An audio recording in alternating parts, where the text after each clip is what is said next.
মহাকাব্যের কথা।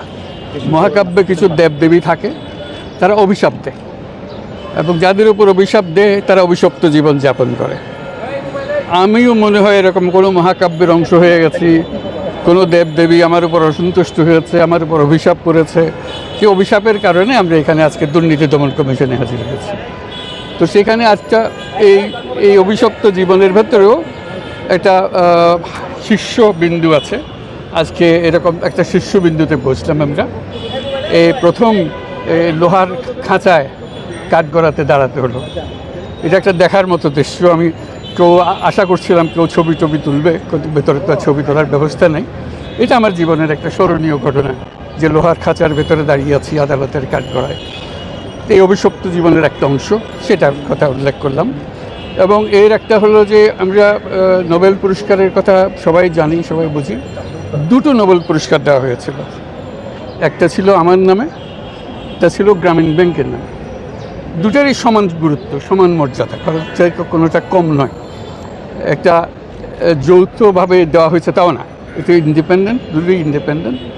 তো পৃথিবীর ইতিহাসে কোনো নজির নাই যে একজন নোবেল বিজয়ী আরেকজন নোবেল বিজয়ীর বিরুদ্ধে মামলা করতে দুদকে হাজির হয়েছে। এটা আমাদের কপালে হলো। এটা অভিশাপের একটা অংশ, যে অভিশাপ আমরা বহন করে যাচ্ছি।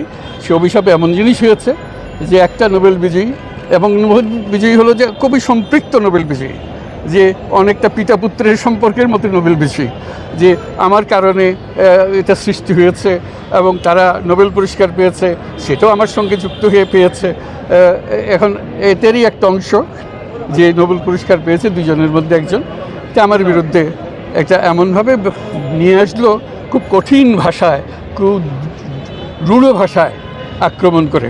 অভিযোগ থাকতে পারে, কিন্তু রূঢ় ভাষায় আক্রমণ করে অভিযোগগুলো করা, যে অভিযোগের কোনো ভিত্তি নেই, যেটার ব্যাপারে আমরা আপনাদেরকে সবাইকে জানিয়েছি ঘটনা কী ঘটেছিল। এটা ঘটনার মধ্যে কোনো সত্যতা তো নাই।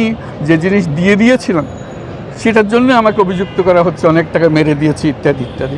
এবং এই পর্যন্ত আমার বিরুদ্ধে যত অভিযোগ এসছে, এই অভিযোগ এসছে আমার বিরুদ্ধে এবং আমার সহকর্মীদের বিরুদ্ধে। তারা অভিশাপের একটা অংশ, সেই অভিশাপ তাদের উপরে পড়েছে। এইটা আমার কাছে খুব কঠিনভাবে আমার মনে দাগ কেটেছে, কষ্ট লেগেছে, কারণ আমার পরিবারকে আক্রমণ করেছে। এটা আমার কাছে মোটেই গ্রহণযোগ্য হয়নি, যে আমার বাবাকে আক্রমণ করেছে, আমার ভাই বোনদের আক্রমণ করেছে। তো সেটা এই যে অভিশপ্ত জীবনের একটা অংশ বলে গেলাম।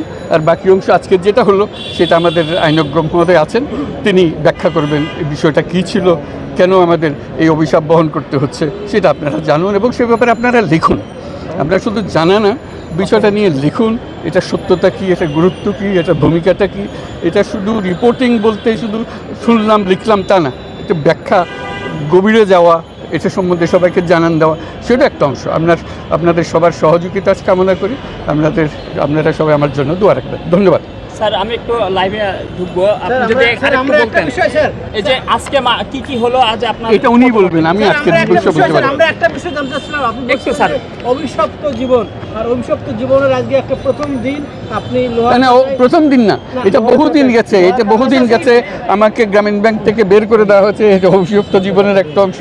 আমার বিরুদ্ধে বহু তদন্ত কমিটি হয়েছে, তদন্ত কমিশন হয়েছে, কোনো নিস্তার নেই, একটার পর একটা চলছে। এটার একটা অংশ হিসেবে আপনারা এটা ইতিহাস হিসেবে যদি ক্রমাগতভাবে একটা তালিকা করেন, সেটাও খুব ভালো কাজ হবে। আমরা ওই বিষয়টা আসছি স্যার, আপনি যেটা বললেন যে অভিশপ্ত জীবন, আজকে আপনি প্রথম লোহার খাঁচায় ঢুকেছেন স্যার। জি।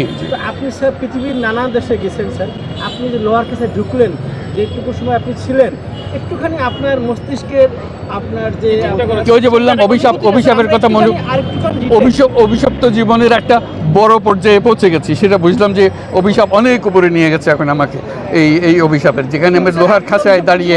কেন আপনি বই বেড়াচ্ছেন স্যার এই বিষয়টি? অভিশপ্ত জীবন এটা দেবদেবীর ইচ্ছা, সেখানে আমার করার কিছু নেই। দেবদেবীরা ঠিক করেন যে একে অভিশাপ দিতে হবে, অভিশাপ দিয়েছে আমার উপরে। ধন্যবাদ। ওদের দেবদেবীর কাছে যেতে হবে, এটা অনেক কাঠখড় পড়িয়ে তাদেরকে সন্তুষ্ট করে খবর বের করতে হবে। ধন্যবাদ। আমি পারতেছি না, আমি পারতেছি না। বলেন। আজকে দীর্ঘ শুনানিতে আপনি ছিলাম, বয়স হয়েছে স্যার, আপনি সার্বিকভাবে আমাদের জুডিশিয়ারি যেটা স্যার আপনি তো বেশ, আমি কোনো মন্তব্য করব না জুডিশিয়ারি নিয়ে। আমি শুধু আজকে বিচার কাজ যেটা হলো সেটা হোক। Thank you. আপনি এই যে আদালতে বিভিন্ন সময় দৌড়াচ্ছেন, সপ্তাহখানিক আগেও শ্রম ট্রাইব্যুনালে আপনি বলেছেন যে আদালতের এই সমস্ত কারণে দেশের ইমেজ সংকট হচ্ছে, সারা বিশ্ব দেখছে। স্যার, এতে করে আপনার সাথে যারা বৈশ্বিক বন্ধুরা আছে তাদের খুব কথা হয়, তারা কি বলে? তারা খুব মন খারাপ করে, তারা বুঝতে পারে না এটা কেন হচ্ছে। আজকে যদি তারা বর্ণনা পেত, ছবিটা দেখতো যে আমি লোহার খাঁচার মধ্যে আছি, তাদের মনটা আরও খারাপ হতো।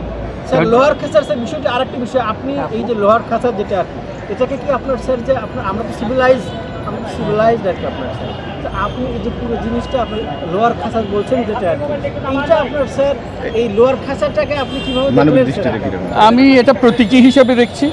এটা আমাদের বিচার ব্যবস্থায় কেন আছে, কিভাবে আছে, কার জন্য করা হয়েছিল, এইসব বহু প্রশ্ন আছে, কিন্তু আজকের দিনে সেটা আমি প্রতীকী হিসেবে দেখছি। আমি অভিশপ্ত মানুষ, আমার কাছে সব কিছু এখন গ্রহণ করতে চাই। স্যার, আপনি- লোহার খাঁচাটা আদালত থেকে এটা কিন্তু পরে স্থাপন করা হয়েছে, একদম যদি লোহার খাঁচা প্রসঙ্গে আসে, হাইকোর্টে এনে একটা চলছে, রিটও চলছে। এটা আমি জানি না, এটা ওনারা বলবেন। আপনি কি মনে করেন যে এইটা আসলে একটা অপমানজনক বা অন্তত অত্যন্ত অপমানজনক তো বটেই, এটা তো স্যার, বটে। এটা আপনি- নিয়ে আপনি সত্য বলছিলেন অপমান যে- করার জন্যই এটা তো বানানো হয়েছে।